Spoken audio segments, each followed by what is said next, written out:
말씀은 다니엘서 다니엘 3장 1절에서 18절까지 말씀입니다. 저와 함께 교독을 합니다. 다니엘 3장 1절에서 18절까지 말씀.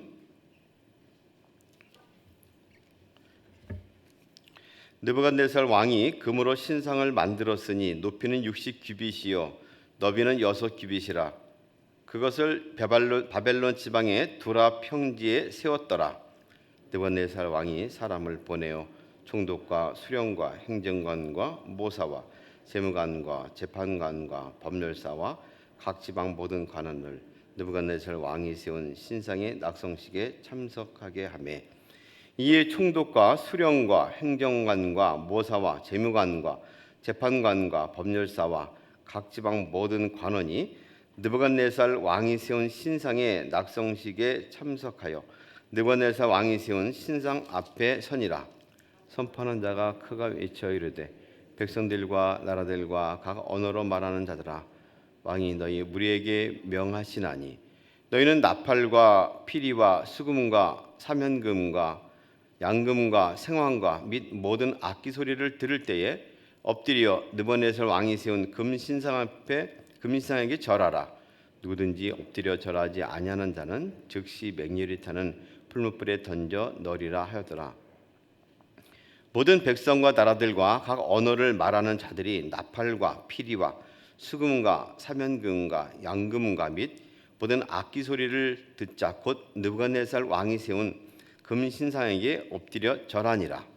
그때에 어떤 갈대아 사람들이 나와 유다 사람들을 참수하니라. 그들이 느부갓네살 왕에게 이르되, 왕이여 만수무강하옵소서. 왕이여 왕이 명령을 내리사 모든 사람이 나팔과 피리와 수금과 사면금과 양금과 생황과 및 모든 악기 소리를 듣거든 엎드려 금신상에게 절할 것이라. 누구든지 엎드려 절하지 아니하는 자는 맹렬히 타는 풀무불 가운데로 던져 넣음을 당하리라 하지 아니하셨나이까.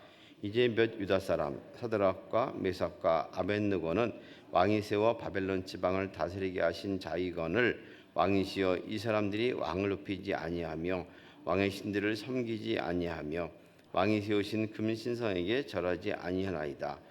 느부갓네살 왕이 노하고 분하여 사드락과 메삭과 아벳느고를 끌어오라 말하며 드디어 그 사람들을 왕의 앞으로 끌어온지라. 느부갓네살이 그들에게 물어 이르되, 사드락 메삭 아벳느고야, 너희가 내 신을 섬기지 아니하며 내가 세운 금 신상에게 절하지 아니한다 하니 사실이냐? 이제라도 너희가 준비하였다가 나팔과 피리와 수금과 사면금과 양금과 생황과 및 모든 악기 소리를 들을 때 내가 만든 신상 앞에 엎드려 절하면 좋거니와, 너희가 만일 절하지 아니하면 즉시 너희를 맹렬히 타는 풀무불 가운데에 던져 넣을 것이니 능히 너희를 내 손에서 건져내시니 누구이겠느냐 하니, 사드락과 메삭과 아벳느고가 왕에게 대답하여 이르되, 느부갓네살이여, 우리가 이 일에 대하여 왕에게 대답할 필요가 없나이다. 왕이여, 우리가 섬기는 하나님이 계시다면 우리를 맹렬히 타는 풀무불 가운데에서 능히 건져내시겠고 왕의 손에서도 건져내시리이다. 그렇게 하지 아니하실지라도 왕이여, 우리가 왕의 신들을 섬기지도 아니하고 왕이 세우신 금신상에게 절하지도 아니할 줄을 아옵소서. 아멘. 신사참배로 고난을 받던, 고문받고 고난받던 주기철 목사님에게 일본 순사가 말을 했다고 합니다. 네 꼴을 봐라. 네 하나님이 계시다면 내가 당하는 고통 가운데 그냥 있었겠느냐?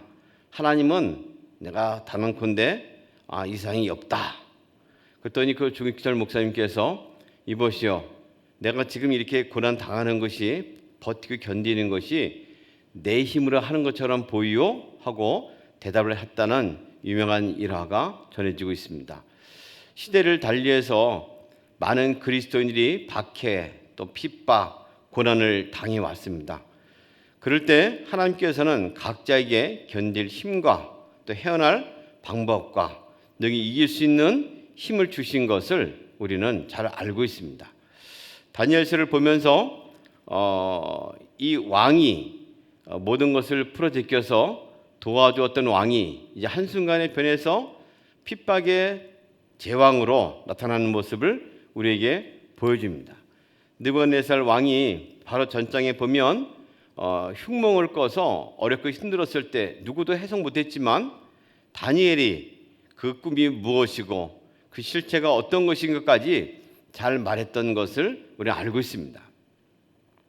그 이후로 그리해서 다니엘과 친구들에게 큰 직위까지 내렸던 사람이 바로 느부갓네살 왕입니다. 그러나 지금 그는 어떤 일을 하고 있습니까? 오늘 1절 말씀부터 보면 금으로 신상을 만들었고 높이가 69빛, 얼추 따지면 30m 되고 너비가 한 3m 되는 거대한 신상을, 황금 신상을 만들어 놓았습니다. 그리고는 거기에 절을 하라고, 일시에 절하라고 말을 합니다. 하지 아니할 경우에는 강렬한 풀무불에 던져 넣겠다고 위협하고 있습니다. 협박하고 있습니다. 고난을 가하는 것이죠. 우리가 느부갓네살 왕을 볼 때 얼마 전까지는 하나님을 찬양할 것이다, 너에게 지혜를 준 하나님을 찬양할 것이다 하면서 믿음이 있는 것처럼 보였습니다. 그러나 그는 이내 본래의 모습으로 돌아간 것이죠. 우리는 세상의 나라와 하나님 나라를 동시에 섬기는 이 세상에 살고 있습니다. 이 세상 안에 있지만 이 세상에 속하지 아니한 그리스도인의 정체성을 지니려고 애쓰고 있죠. 그 가운데 과연 누굴 섬길 것인가 하는 문제로 고민을 하지만 실상 우리가 모든 걸 통해서 영원하시고 우주적인 하나님이 우리의 왕이시다 하는 것을 믿음으로 고백합니다. 성경은 세상의 왕에 대해서 순복하고 따르고 존중하고 또 말을 들어야 할 것을, 협력해야 할 것을 분명하게 말씀합니다. 그리고 분명히 알아야 할 것은 이 세상의 왕이 제 왕이 아니라는 사실이고 세상의 왕이 하나님을 대신할 수 없다는 사실을 우리는 유념해야 됩니다. 때문에 세상의 왕으로부터, 세상으로부터 인정받기 위해서 거기에 목매고 목말라 할 필요는 없습니다.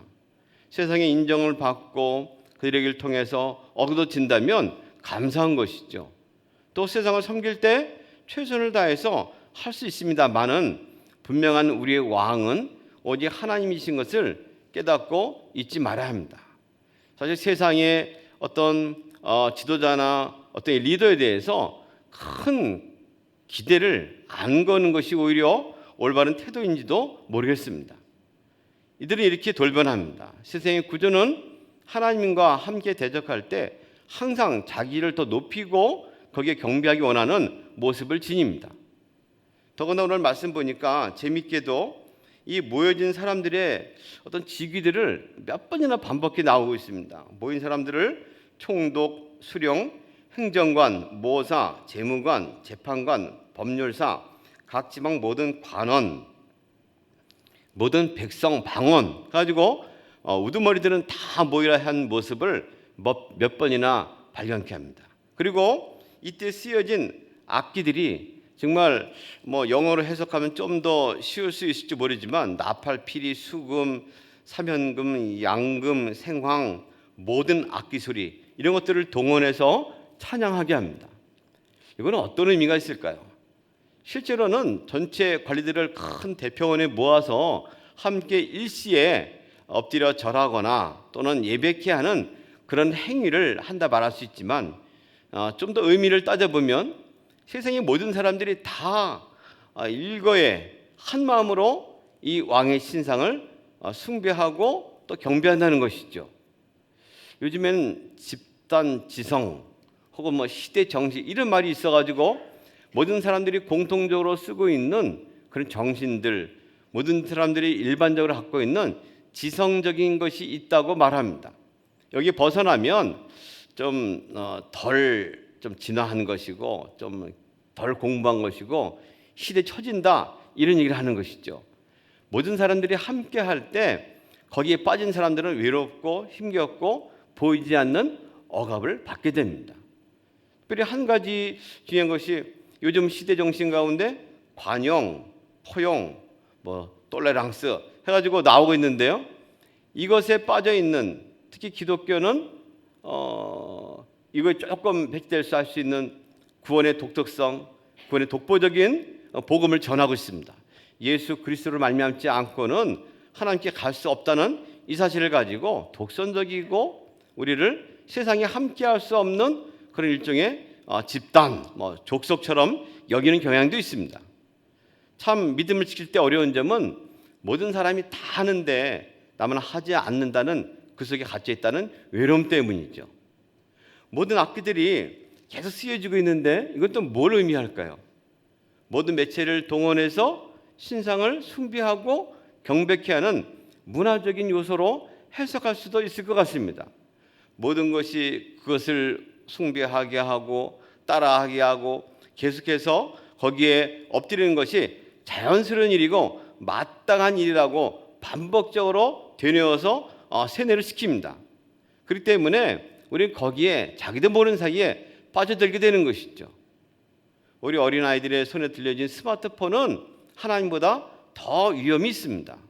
더 권세가 있습니다. 부모님 말씀보다 힘이 있습니다. 그것을 건들면 부모고 누구도 할 것 없이 대들고 반항하고 거역하는 것이 요즘 시대의 모습입니다.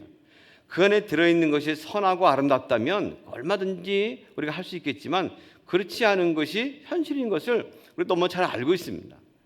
세상은 이렇게 해서 결국 대적하게 만듭니다. 하나님을 대적하게 만듭니다. 더 어렵고 힘든 일이 무엇일까요? 어렵고 힘든 일은 여기 8절 나오는 그때 어떤 갈대 사람들이 나와 유대 사람들을 참소하니라. 이 갈대아 사람들로 나온 사람들은 다른 성경을 보면 천문학자로 계속 반복해서 나오고 있는데 이분들은 얼마 전에 다니엘이 또 해석함을 통해서 죽을 뻔한 목숨의 절처짐의 위기 가운데서 구원받은 사람입니다. 그 사람이 오히려 다시 이들을 참소합니다. 그리고 왕이 세운 이 사람들이 바로 절하지 않는다고 고발하고 있는 것이죠. 함께한 사람들이 오히려 대적자가 되어서 우상 숭배의 앞제비가 되고 그것을 참사하는 모습을 보이고 있습니다. 이럴 때 우리는 주님 하신 말씀을 기억할 필요가 있습니다. 세상이 너희를 미워하면 나를 미워한 줄 알라. 이것의 속성이 그리스도를 믿고 하나님을 따르는 우리에게 있어서 대적하고 반대된다는 것을 분명하게 보이고 있다는 것이죠. 이런 전방위적인 어떤 억압과 또 압박과 포위 속에서 그리스도인들은 어떻게 믿음을 지켜야 할까요? 오늘 세 친구는 그 모습을 보여줍니다. 첫 번째는 온몸으로 저항합니다. 절대 절하지 아니하고 곳곳이 서서 사람들이 알 정도로 자기의 믿음을 지켰습니다. 결국 그들 앞에 다시금 불림을 당합니다. 왕 앞에 불림을 당해서 이번에는 유혹하고 그들을 타협하는 그런 회하는 단계를 거치게 되는 것이죠. 직접 그 장관직들 사드락과 메삭과 아벳느고의 이름을 불러가면서 내가 지금까지 한 것은 용서할 수 있다. 그렇지만 이제라도 너희가 준비했다가 이런 악기 소리가 들리면 절하라. 그런 모든 것을 용서해 주마 하고 회유합니다. 타협을 합니다. 우리가 믿음을 지킬 때 또 어려운 단계는 온몸으로 저항하고 거절하고 거부하는 것은 용기를 내어 살 수 있습니다. 그러나 그 다음 단계에 가서 사람들이 다 아니까 그냥 해 하는 모습이죠. 이런 이제는 알고 또 스스로도 그래 내가 할 만큼 다 했지 나는 믿음의 모습을 보였는데 세상의 흐름이 어떻게 할 수 있겠어 나는 최선을 다하고 스스로 위안을 삼을 수가 있는 단계를 겪게 된다는 것이죠. 그래서 자기의 모든 것을 내어놓고 하던 저항과 거부를 믿음의 어떤 이 투쟁이 있어서 이것을 멈추는 위협이 있는 것을 보게 됩니다. 그러나 이들은 무슨 대답을 합니까? 17절 말씀 보니까 아주 담대한 말을 합니다. 왕이요 우리가 섬기는 하나님 계시다면 우리를 맹렬히 타는 풀무불 가운데서 능히 건져내시고 왕의 손에서도 건져내시리다. 좀 더 한 단계 나갑니다. 확신을 가지고 있습니다. 어떤 이 사람들은 하나님이 구할 것에 대한 확고한 믿음을 가지고 있는 것이죠. 다윗을 통해서 우리는 이것을 발견할 수도 있습니다. 골리앗 앞에 설 때도 네가 창과 칼과 단창으로 내게 오거니와 나는 네가 모욕하는 여호와 하나님의 이름으로 나간다. 나가서 맞짱 써서 이기게 되었죠. 우리는 믿음의 많은 분들이 선배들과 또 믿음의 영웅들이 겪었던 승리했던 모습을 가지고 이 악과 고난에 대해서 핍박에 대해서 대항할 수 있습니다. 하나님께서는 분명히 이루실 줄 믿는다는 믿음을 통해서 나갈 수가 있습니다. 그런데 한 가지 더 위대한 고백을 합니다. 그렇게 하지 아니하실지라도 왕이요 우리가 우리 왕의 신들을 섬기지도 아니하고 왕이 세우신 금신상에게 절하지도 아니할 줄을 아옵소서. 사람들이 눈으로 보이는 것들 결과만 가지고 하나님의 일을 재단하고 판단한다면 실망하고 넘어질 경우가 종종 있습니다. 하나님 어디 계신 것일까?